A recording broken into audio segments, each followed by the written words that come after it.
and welcome to another Looney Tunes review video. If you are new to the channel, make sure you subscribe to follow my journey to review all 1000 classic Looney Tunes shorts and give this video a like as well. So this is a review for The Case of the Stuttering Pig. And joining me today for this review is my good friend and fellow Tashlin-holic, Austin Kelly. Say hi. Hello everyone. It really is great to be here because this is really a cool cartoon to talk about, isn't it? I mean, there's so much to cover on this one. So it'll be a lot of fun. Exactly, and I figured in the previous Tashlin ones you were just sending me recordings and people have been enjoying those, but for this one, you know what? Let's actually bring you on the review. I think that'll be a lot more fun, especially for such a classic cartoon anyway. Such a brilliant one, yeah. Exactly, and later on, our mutual friend Manny Cruz, the Toonie Tanner, will be doing his bit to discuss all of the music in the short as well. And that's not to say you can't discuss anything music related, Austin, but he's going to definitely go into some of the history of it. Yeah, so just to get underway, as mentioned, this is The Case of the Stuttering Pig, released in 1937. It's the 181st in the series, and it's directed by Frank Tashlin. You can find this on the Looney Tunes Golden Collection Volume 4 DVD set, and on the Porky Pig 101 DVD set. And I'll have links below to both those sets, because this is not in the public domain, so you won't be finding the cartoon here. If I try and upload it in full, it'll just get blocked. But in case you haven't seen this one, Porky and Petunia Pig, along with their brothers, are set to inherit a fortune from their late uncle. But Lawyer Goodwill is next in line to inherit, so what does any sane person do? Drink a potion and turn into a monster to get rid of those pigs. So it's one of those horror-themed short, like a Dr. Jekyll and Mr. Hyde type short. So, Austin, what makes this short a classic in your eyes? I think it's a classic, but what makes it a classic in your eyes? Well, undisputably, it's a classic. I think it would be hard-pressed to find someone who not only doesn't consider this a classic, but also doesn't even like this cartoon. I think for me, the thing that is so wonderful about this short, and this is really interesting to note because it's a real rarity in the Warner Brothers canon, is that it does not try to be funny at all. There are incidentally funny things. Like, for example, when the shots of the will are being shown and the pigs are reading it, you can hear all 6 pigs in the background stuttering, trying to get the words out. And they can't even say any one of the words. It's just so funny because they're stuttering at completely different pitches, too. So it's incidentally funny gags like that, just littered throughout.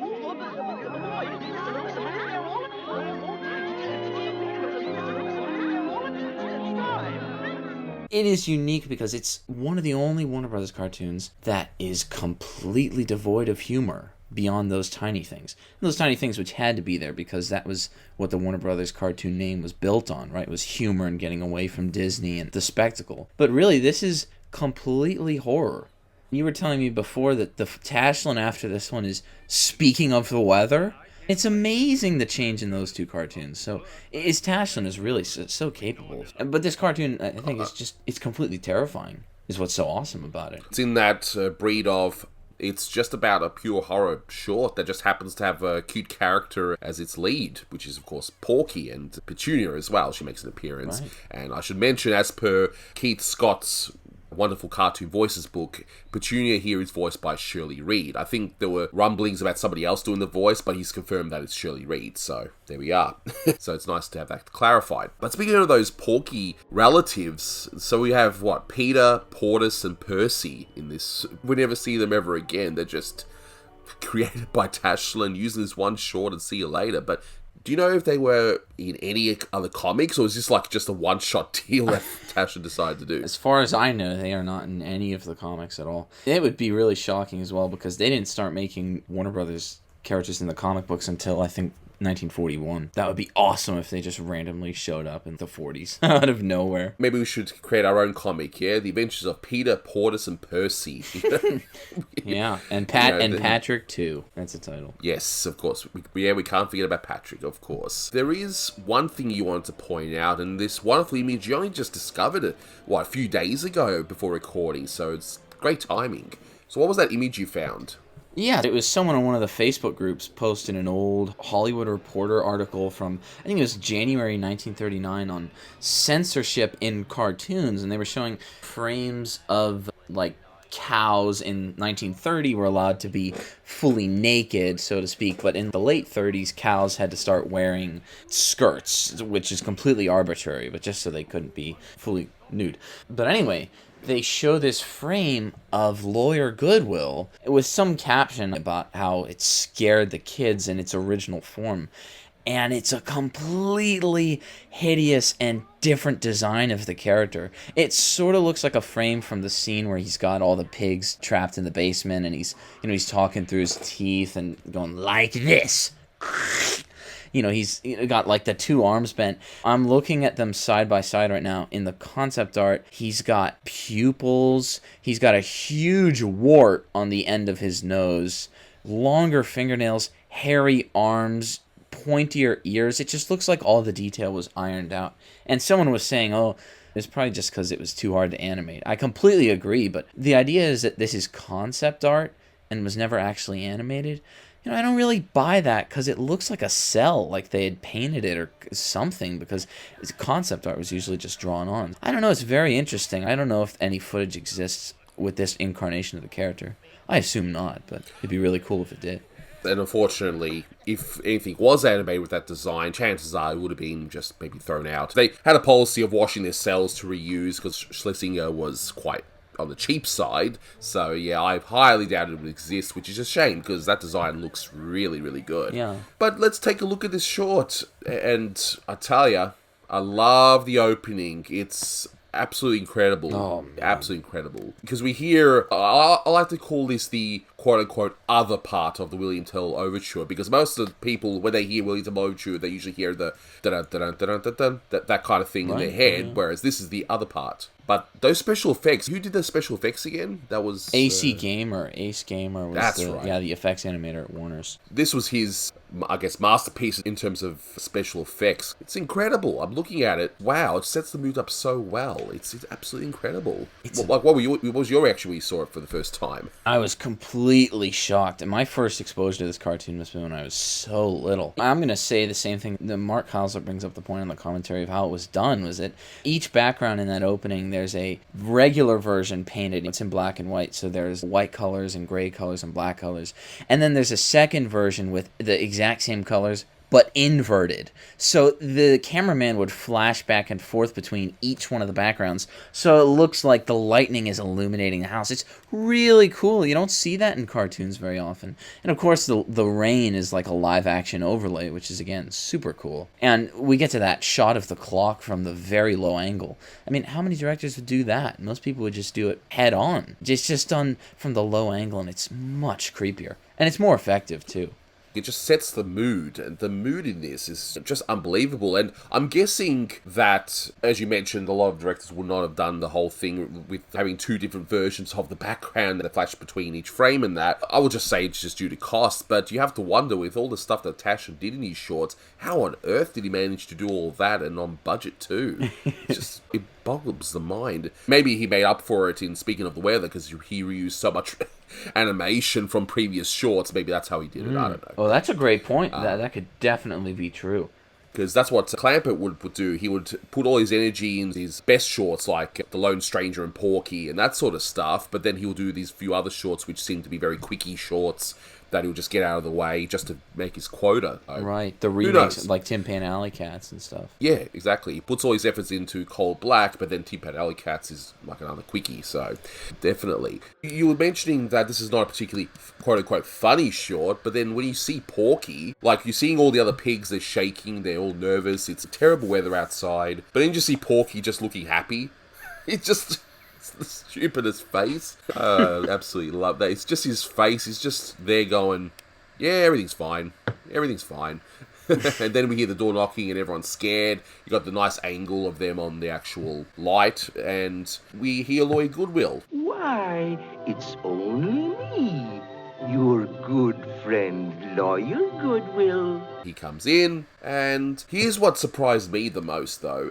Lawyer Goodwill is voiced by Billy Bletcher, and normally with Billy Bletcher, you associate him with the whole deep voice, like the big bad wolf, right. You know? Oh, yeah. You and your education. He also does the father in I Love to Singer, so he has a range. He has a great range. Haruna! Stop! Stop! Stop! We will teach him to sing like we want him to. And this short, I'm sure you'll agree with me on this, it showcases his range so well that you've got his, light lawyer goodwill, gentle voice, and then later on he just does a snarly, the guy in the third row. I can't impersonate it, but you know what I mean. Completely. I mean, that's the amazing thing is, like, that's another thing that separates this cartoon is that it's not just Mel Blanc doing every single voice. Billy Bletcher is an incredible voice actor, and that's just what sets some of the Tashlins apart is he does all those great villains in the early shorts, like in Porky's Building. Exactly, because as good as Mel Blanc is, and he was a legend, he's a master, there's no question there, but there's just something about these shorts where he plays off another voice actor, having a different range. There's just something about it. It gives a nice variety, because Bletcher would do quite a few shorts in the 30s, but then he would just go. I think after 1939, he doesn't do any Warner Brothers shorts for a while, and then he comes back in, I think, 1941 or something. But anyway, that's much after this short, for sure. Then we see the will itself, which is really basic for a will. I don't know if you've actually seen a will or not, but they're definitely not this simple. But anyway, it's cartoon logic, it's fine. It does what it needs to do. And I should point out that whole Bury Me Not on the Lone Prairie is a cowboy folk song, for those that don't know, and it's considered to be one of the most famous cowboy ballads of all time. I didn't realise Tashlin loved his cowboy folk songs, but there it is. It's there. And then we get the extra PS, and this is something I noticed even as late as today when I rewatched it. I like to rewatch before recording just to be completely fresh with it. And as soon as you see the lawyer goodwill bids, okay, if something happens, lawyer goodwill will take over. See, you know what the rest of the short is going to be. You already know, okay, this lawyer is going to be shifty, he's going to do something bad. You know. But the great thing is, Tashlin just does it in such a way that you don't know what to expect. So you're like, okay, what's he going to do with this lawyer? Oh, completely. And I'll tell you what's really interesting about this cartoon is that Tashlin's 30s unit had really weak animators by comparison, because he had Bob McKimson later, and guys like Art Davis, he's incredible draftsman.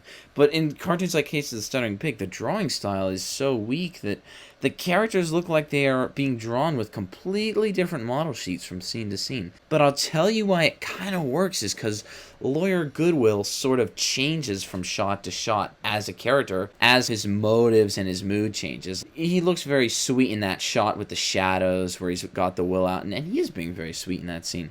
And then we cut to another animator as he's sneaking away, and it's like he's looking a little creepier. And then we cut to the low angle where he's coming down the stairs and he's a completely different character by a brand new animator. And he does that great take where he slow walks all the way down and he zips back and he listens and he gets that devilish grin. So the weak, I don't know if this is intentional. If it was, it'd be incredible. But it's resembling his different emotional stages, which is amazing. And I don't think it was intentional, but just because all the different animators were on different pages, it's incredible the way that his character is set up to bring genuine fear. And then even when he's like looking left and right outside the house, he ends up blinking to the music. Boom, boom. Those little touches there, it just works. Did Tashlin need to do that blink? Not really. But hey, it works pretty well. I'm glad he's done it. But I've noticed also something interesting as well. The whole transformation sequence, the whole thing's 2 minutes? From start to finish, when he actually enters his basement laboratory thingy to when he fully transforms. It's about 2 minutes. Not many directors would take that long just to do one simple little story point. I would see someone like Clampett or whatever doing that sort of thing, but then just doing it fairly quickly where he might mix something up, drink it, transform into a crazy thing, and then 20-30 seconds or something? It's such a long time for a 7-minute short. Right. It's incredible because this one's almost pushing 8 minutes, and I think needs every second of it. Because it's trying to be scary, it's just building up that suspense. You really get terrified during that whole sequence. It's a completely horrifying laboratory. And even when that shot where he's walking over and he starts walking into the cellar, the side of the house where he's coming from, where he's coming down the stairs, is painted in light shades, and the side with the cellar is in shadows. So it's great symbolism, too. And, of course, Carl Stalling playing Half of Me Wants to Be Good on the soundtrack is perfectly appropriate. Again, little touches like that. It's incredible. You gotta love the whole fake-out where you think, okay, he's going to transform. Yeah, the first time around, we get this big pause, Then he just shrugs at the camera, and then he just somehow has this milkshake machine nearby. It just mixes back up, I guess, the Jekyll and Hyde juice. I do have to wonder what flavour that is, by the way. I'm actually curious now. Is it like a strawberry, chocolate? I don't know. But anyway, that's overthinking it, of course. But then he drinks it again, and then, yeah, he just does a transformation, and the animation of that... Did you know who did the animation of the transformation? Or is that something only to speculate? No, I have no idea. And Mark Hausler doesn't mention it either, which you would think he could. It doesn't look like McKimson, but it's almost like the McKimson three-dimensional. Like, you know what it kind of reminds me of is those scenes in Cracked Ice where W.C. Squeals leans towards the camera and talks to the audience. But in there, it's much more controlled and sophisticated. This monster is just like jittering all over the place in this scene, which is great, but he's coming forward to the camera and everything. He's really good. So we then see the transformation, and it's a wonderful symphony of beautiful animation of the transformation and Billy Bletcher's performance, just of the whole change, how his voice just changes. Anyone studying animation needs to watch that transformation scene. It's definitely something, I mean, the whole short for that matter, I should say, but wow, I can't believe that. And then you got these minor details. So you got the scene of Porky saying, oh, everything's going to be alright, this is our house, blah, blah, blah. But then we see the hand of Lloyd Goodwill, and again, the extra details. He just adds these extra shadows when he's turning off the light switch, which is conveniently named, by the way, which is fantastic. Yeah.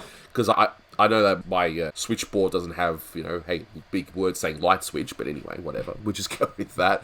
But did you notice, though, when the characters disappear, when Lloyd Goodwill takes them, they leave these black X's on the ground. Did you notice that? I didn't notice that before. Yeah, even as a kid I saw that, and I still don't really know what it means. It just X marks the spot, maybe? Do you have any idea what that's supposed to say? No, I was trying to figure that out, and hey, this is where the audience watching this review comes in. If you know what it could be, is it a reference to maybe a movie or something? Let us know in the comments. But I do know, by the way, I should mention, speaking of movies, the title is actually a parody for what seems to be The Case of the Stuttering Bishop from 1937. So that's another little bit of trivia there that I want to mention. So we get the mention of the guy in the third row. See, I can't do that accent. I'm actually horrible. I try. But once you hear it the second time, you know it's going to be the rule of three, right? So he mentions it first, where he's basically addressing the audience, which is pretty cool. I think the younger people when watching this don't realise that these were played in packed houses, in cinemas or theatres, and he would be addressing the audience in that case, and that's why he mentions the guy in the third row. But when he mentions it the second time, you know that there's going to be a punchline somewhere, and thank goodness it's a great punchline, because Lloyd Goodwill, what does he get defeated by? A seat from the audience. So good, so good. I mean, on the guy in the third row, it's so silly when you hear about it. That's just one of those incidentally funny things. Like, this horrifying monster just calls out this guy and calls him a cream puff. It's like, what is going on? But it actually makes for, I mean, Warner Brothers cartoons, 9 times out of 10, just end. It's gags and it's a build-up and it's an ending. And it's like, that did not, nothing just happened. But this is actually one of the rare times where the guys working on it, i.e. Tashlin, tried to make it work. He's probably like, okay, how can I wrap this up? It makes total sense, He's annoyed the guy in the third row, and the guy in the third row wants to get back at him. So what does he do? He throws him right back into the torture chamber. It's a perfect ending, I think. Exactly, and it's some guy from New Jersey, I think, based on Mel Blanc's accent, because he does the voice of the guy in the third row. So, Yeah. Well, I just gotta say, I was talking about how much I love the ending. If you watch that ending, Lawyer Goodwill is talking to the guy in the third row, and as soon as the guy in the third row yells back to him, Lawyer Goodwill perks up, and as he calls him a softie, he slowly starts to wilt down like a flower. He just completely collapses, and then his hands fall and his hat droops to the side. It's really funny drawing. It's just such a good ending. So, no, I just love every second of this thing.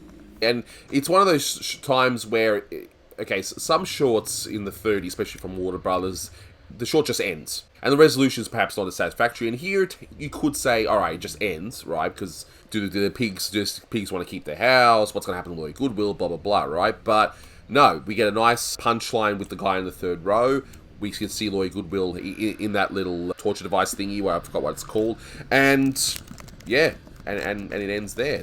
And our fellow New Jerseyan will be having a chat about the music part of it, so that's a nice little segue to Maddie's music time, isn't it? Hi everyone, this is Manny Cruz, the Toonie Tenor, coming at you with a special edition of It's Time for Manny's Music Time, with music trivia for you today. Bum! So, Anthony has me toiling away in the early to mid 30s Merry Melodies. I'm just kidding. I enjoy doing them a lot. But I asked him to come on for this cartoon, the 1937 Looney Tune classic, The Case of the Stuttering Pig, directed by New Jersey's own, from Weehawken, Frank Tashlin. It's always nice to talk about. Tashlin was one of the best directors the studio ever had. He's a fellow New Jersey native, and it's always nice to bring up some time my love of Looney Tunes with being a Joyzy boy. Apparently, I'm also the guy in thigh. Thinking of chicken now. I'm the guy in the third row because I'm not that far from New York, so I talk like that a little bit. But anywho, let's get started with this commentary. So yeah, I talk about Merry Melodies. The Manny's Music Time gimmick was pretty much for Merry Melodies, but I'm just gonna go ahead and say it, and I've said it in other commentaries for Anthony. The Case of the Stuttering Pig is one of my absolute favorite Warner Brothers cartoons. It is in my top 10. I've loved this cartoon since I was a kid, and it's strange because I'm not a fan of horror. I was easily scared when I was a kid. I still to this day don't go out of my way to watch horror films. I mean, this one's not scary, but it is definitely one of the darkest, if not the darkest, Warner Brothers short ever made. And it's perfect for the Halloween season. I'm recording this literally a week after Halloween, November 7th, 2023. But I completely forgot that this cartoon was released the day before Halloween in 1937. So I can go on and on talking about it. I was hoping I could have recorded with Anthony and Austin for this one, but our schedules didn't line up. But it's like I said, it's just, I love this cartoon so much. I think honestly it's an underrated cartoon. I know that in the 100 greatest Warner Brothers shorts, that this one was not on there, and I felt that it was an omission because there's just so many good things to talk about it in terms of the direction, in terms of the animation, the humor, the mood, and definitely one of the biggest factors of the mood is the musical selections that were chosen by Carl Stalling and the brilliant arranging and orchestration that he and Milt Franklin did on this cartoon. Again, I could just keep going on and on. I love this short. I never get tired of watching it. And I guess for super brief history, I know this was on the fourth Golden Collection. Golden Collections just turned 20 years old not that long ago. I saw a post on Instagram. I want to shout out my buddy Jonathan Graves of This Means Podcast. He put a post about the Golden Collections, and it's a shame that set was discontinued because they had some great things. And on the fourth Golden Collection, it was devoted to Frank Tashlin, and I believe this cartoon was on there. I was just so overjoyed to finally see this cartoon on those collections. I've said it before, I was a kid in the 90s. I was born in the late 80s, but grew up in the 90s, and I watched Nickelodeon religiously as a child. And besides Nicktoons, whatever, but I loved watching Looney Tunes on Nickelodeon, which ran from 1988, the year I was born, until 1999. And this cartoon in particular was shown very often. The Case of the Stuttering Pig. I don't believe I ever saw it in black and white until it was aired on Cartoon Network. I believe I saw it once in black and white on Cartoon Network, and then I got it on the Golden Collection. But as a kid, I'm pretty sure I saw both the redrawn colorized version where Lawyer Goodwill is all decked out in pink, which is sure. I love the color pink. I think it's a great color. People tell me I look great in it. It's also a color associated with music. When I got my master's degree, the academic robe I wear around my neck is pink. But I don't think it's pretty intimidating for this cartoon. So yeah, some interesting choices they made in those 60s redrawn cartoons. And then when it was computer colorized in the 90s, he's wearing a black outfit, and it's cool during the transformation scene that Lawyer Goodwill's skin turns green. And that's one cool thing about the colorized. But stick to the black and white. You'll thank me for it. Wow, I've already yapped for 5 minutes, and I haven't even started the musical analysis. We're going to be here a while, folks. I love this short. So let's talk about the musical cues, and let's get back to Manny's Music Time. So obviously, we have the overture to William Tell by Gioacchino Rossini. The opera William Tell was from 1829. It was his final opera, and this is the second movement of the William Tell overture. So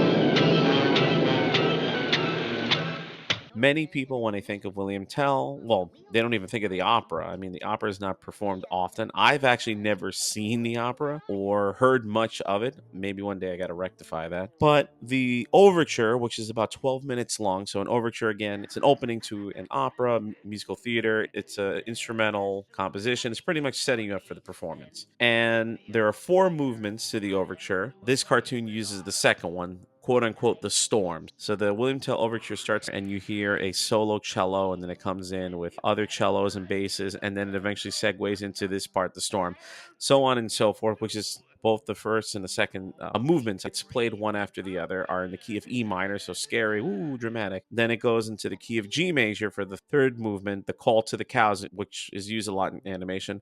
And then the part that we all associate with the overture is the fourth and final movement, which is the March of the Swiss Soldiers, based on the story of William Tell. And that's the part we think of with the Lone Ranger, hi-yo, silver, and all that stuff. But this cartoon strictly uses the second movement, the storm. Shortly after the opening sequence, you hear Grandfather's Clock by Henry Clayworth. Then you also hear Puddinghead Jones by Alfred Bryan, who was a lyricist, and Lou Handman, who was the composer. Half of Me Wants to Be Good, which was composed by Peter DeRose, and the lyrics were by Sam Lewis. Masses in the Cold, Cold Ground by Stephen Foster. The Cowboy's Lament, also known as The Dying Cowboy, or Bury Me Not on the Lone Prairie, which is a traditional song, but I'll get more into detail of that in a bit. This one prominently features Fate by J.S. Zemechnik. And then we hear a little bit of Home Sweet Home by John Howard Payne, and music by Henry Rowley Bishop. For Home Sweet Home, I would recommend that you listen to the commentary that I did for Why Do I Dream These Dreams, the Merry Melody, where I go into detail the history of that song. Here we are all safe and sound in our own little house. So I'm going to jump around a bit with the different cues, but I'm just going to talk a little bit about them. So let's go with Grandfather's Clock, because I already went into the William Tell thing. So Grandfather's Clock, it's heard near the beginning of the cartoon when you see the inside of Porky's home with his siblings, and then the clock is ticking, and his family is looking on in fear.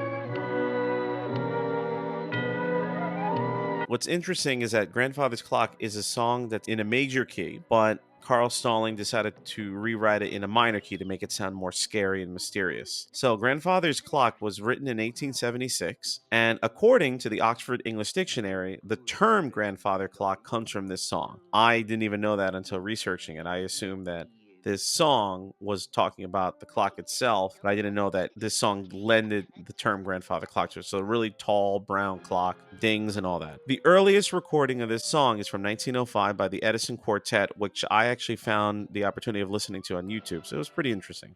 Then we hear Puddinghead Jones. And Puddinghead Jones, as I said, was composed by Peter DeRose, and the lyrics are by Sam Lewis. And by the way, Peter DeRose has the same birthday as I do, March 10th. I found that out. It's pretty cool. That song serves as Porky's leitmotif. So in music, a leitmotif is a little piece of music, a little excerpt, a melody, a phrase that represents an idea, a person, a thought. The ideas of leitmotifs became popular with the music of Richard Wagner, his operas, but most of the time when I try to explain leitmotifs, I tell people, think of Darth Vader's theme. If I just go doo doo doo doo doo doo, that little excerpt from the Imperial March, we know that's Darth Vader. And I know there are examples of it in various Star Wars films where you don't see Vader, or when you see Anakin Skywalker when he was a kid or when he's a teenager, and you hear in the score very quietly, it's letting you know, it's foreshadowing that this young man is going to fall to the dark side. And in this cartoon, Stalling decides, you know what? Puddinghead Jones would be a good leitmotif for Porky. So showing him that, he might not be the brightest guy in the world, but he's the hero of this picture. You hear Puddinghead Jones initially when Porky opens the door for Lawyer Goodwill. Why, it's only me, your good friend, Lawyer Goodwill.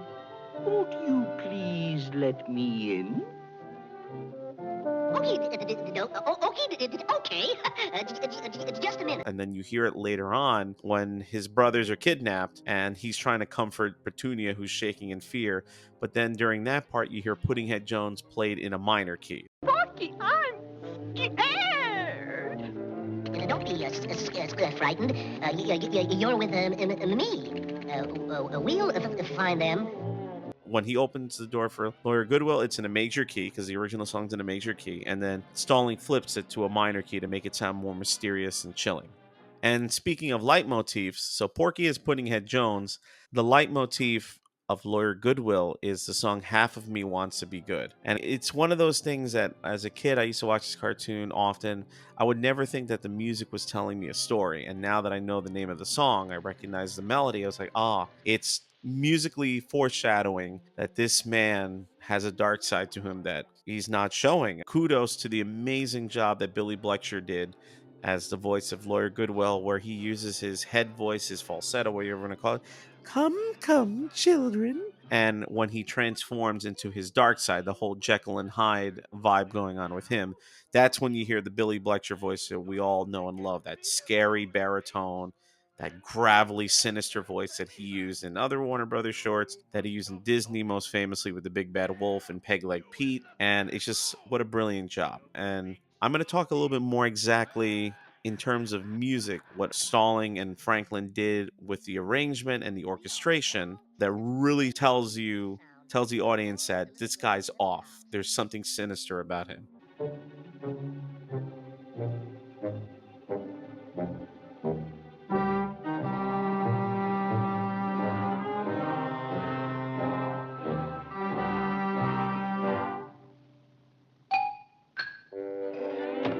You hear Masses in the Cold, Cold Ground during the scene where Lawyer Goodwill starts reading the will of Uncle Solomon Swine, who's a caricature of Oliver Hardy. I always got a kick out of that. You show that to a kid now, and be like, who's that guy? But anywho, you hear that playing in the background, and I just love the way it's arranged over there. We are here to read the will left by your late uncle, my good friend, Solomon Swine. Rest his bones. Midway through Lawyer Goodwill reading the will, the song switches to the Cowboy's Lament. And when he goes, tut tut, there's more to read. And what I like is on screen, you see Unky Sully write, Bury Me Not on the Lone Prairie, and then you hear the song playing in the background. And I always get a kick out of that. Tut tut, there's more to read.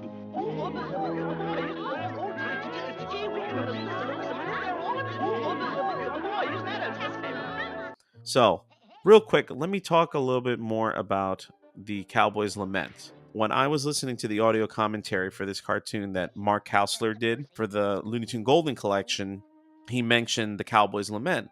And I was like, Cowboy's Lament, what the heck is that song? And I'm like listening to the cartoon. I'm like, wait a minute, that kind of sounds like Bury Me Not on the Lone Prairie. And then I realized it was the same song. I always think of Bugs' rendition of it in the Wacky Wabbit when he buries Elmer in the ground. Probably my favorite rendition of Warner Brothers cartoon. Oh, well. Oh, bury me now on the Lone Prairie. Oh, dear, where the wild coyotes will howl on me. Oh, dear, gosh, ain't I a stinker? A little bit about the song itself. The Cowboy's Lament, also known as Bury Me Not on the Lone Prairie or The Dying Cowboy, is a ballad for cowboys, but it originally started as a song called The Sailor's Grave or The Ocean Burial. And what they did was they took the melody and they changed the words. In the original song, it says, Oh, bury me not in the deep, deep sea. The song itself was written by Edward Hubble Chapin and it was published in 1839. And then, similar to what I've talked about in other Manny's Music Times where a melody existed, the original words, but then somebody takes it and changes it. The earliest written version, and I'm getting this information, it's sourced, it's from Wikipedia. It's a nice, convenient little package. There's my Simpsons reference. This was collected in John Lomax's Cowboy Songs and Other Frontier Ballads in 1910. So this song had a pretty interesting history that I didn't realize about because, again, I hear it and I think of Bugs burying Elmer in the ground in the Wacky Wabbit. Oh, one more thing, too, before I forget. is Mark Kausler points this out in the commentary, but in the scene where Porky is looking for his siblings and then eventually Petunia is kidnapped by lawyer Goodwill, you hear this little phrase, ba-da, ba-da, ba-da, ba-dum, ba-da, ba-dum, singing it terribly. Hey, Percy.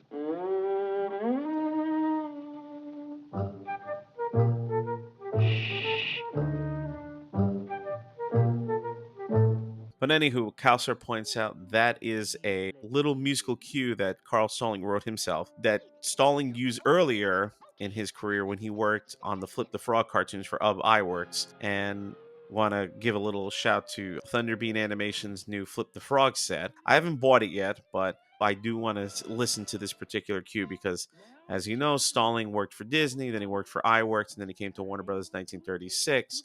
And he brought some of his musical ideas that he did at Disney and at Iwerks to Warner Brothers. So it was cool that Kausler mentioned that in his commentary. Now, what I want to do is to read an excerpt of a paper written by yours truly. So when I was in graduate school, I took a film music class. I want to shout out my professor, Dr. Kendra Leonard. It was a fun class. We had to do an analysis of a film scene and talk about the music of it. And we had to do different time periods like the 30s to the 50s, the 60s to the 80s, the 90s to now, something like that. And I asked Professor Leonard, and she was aware of how much I loved cartoons and animation. Actually, she helped me with some of my research before I met Anthony, especially when it comes to J.S. Zemeckis, who I'll talk about more another time because this commentary is running way longer than I anticipated. But what else is new?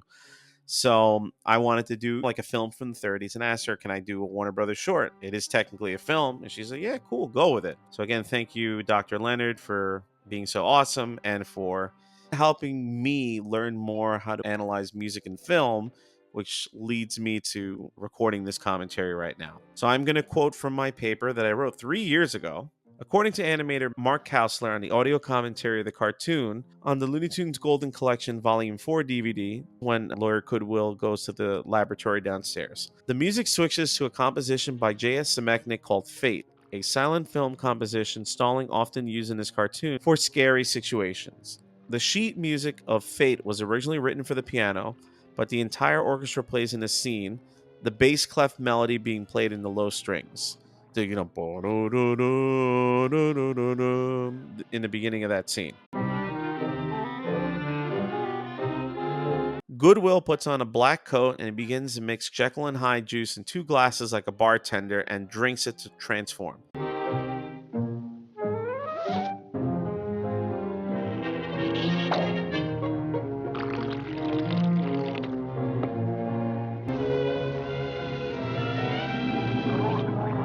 The orchestra begins to crescendo as he leans over a table, breathing heavily. Crescendo means to get louder. After a few seconds, the music stops and Goodwill hasn't transformed. His surprise is shown with 2 eye blinks, both blinks scored with muted brass playing mimetically.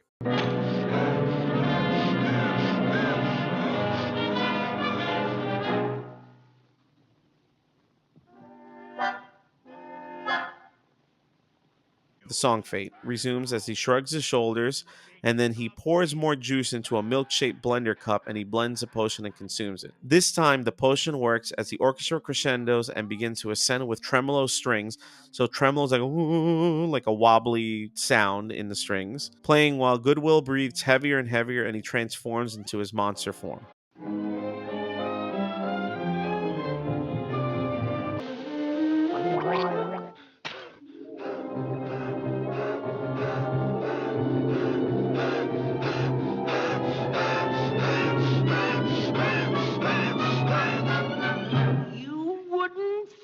I was Lawyer Goodwill now, would you? The music of Fate resumes for the final time with the added sulponicello string, so that creepy metallic sound comes back again, as Goodwill announces his evil plan to the audience. I'm going to get rid of those pigs, and you can't help them either, you bunch of softies. This sequence, lasting approximately 2 minutes long, is a perfect example for those who are unfamiliar with Stalling's work in animation. Yeah, I love this short so much that I even wrote a paper about it. And this commentary is long. Oh, Anthony's going to murder me. He's going to murder me and take my property, which I really don't have much. He can take my student loans while he's at it. Woo! And I wanted to talk about J.S. Zemeckis, but yeah, I'll save it for another day. But yeah, I love this freaking cartoon. It's definitely one of my favorites. And just, there's more stuff that I want to talk about musically and just the way that it was orchestrated and yada, yada, yada. But yeah, this is going to be fun to edit. So, those are my thoughts for The Case of the Stuttering Pig. One of my favorite cartoons. I adore it. Lawyer Goodwill is one of the coolest villains in Warner Brothers history. It's a shame he was only in this short. I'm hoping one day he'll come back. Come on, Halloween special, Looney Tunes cartoons. I know the series wrapped up, but if they ever come back, you got your villain right here. Thank you, ladies and gentlemen, for listening to this long, rambly commentary. I love this cartoon, so I can't help it. Follow me on social media at the Toonie Tenor and find out more about my life as a musician. Thanks for listening. Have fun. And that's all, folks. And watch out for the guy in the third row, because that's me. You big sour puss. See you later. So thank you, Manny, the New Jersey, the guy who always sits on the third row. I can't do New Jersey accent. I should practice, you know. I speak to the guy all the time, man. I should have rubbed off by now, but anyway, whatever. But then again, he's probably going to now start speaking like an Aussie because I'll probably rub off on him. So we'll see who breaks first in that regard. So in terms of rating, this one gets 10 out of 10. It is a masterpiece, one of the true masterpieces of 1930s Warner Brothers. I mean, Warner Brothers, period, but it's definitely a highlight of 1930s, and probably Tashlin's finest of this particular time period. But what would you rate this one? It's an 11. I mean, if I could go beyond a 10, I would. There's just so much to love about it. And again, it's really terrifying. It's hard. It's very hard to actually achieve that in an animated film. Genuine horror. But no, this one does it, and it does it really well.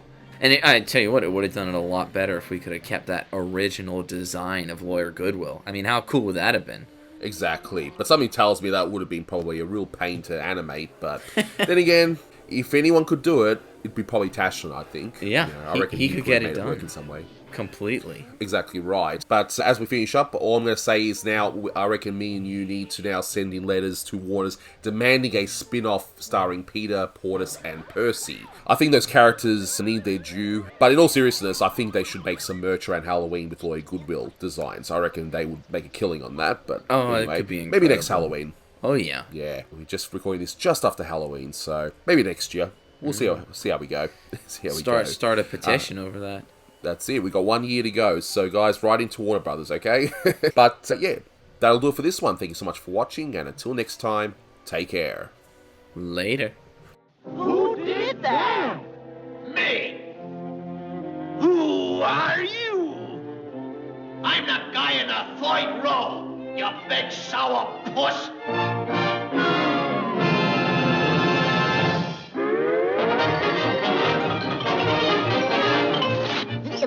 That's all, folks.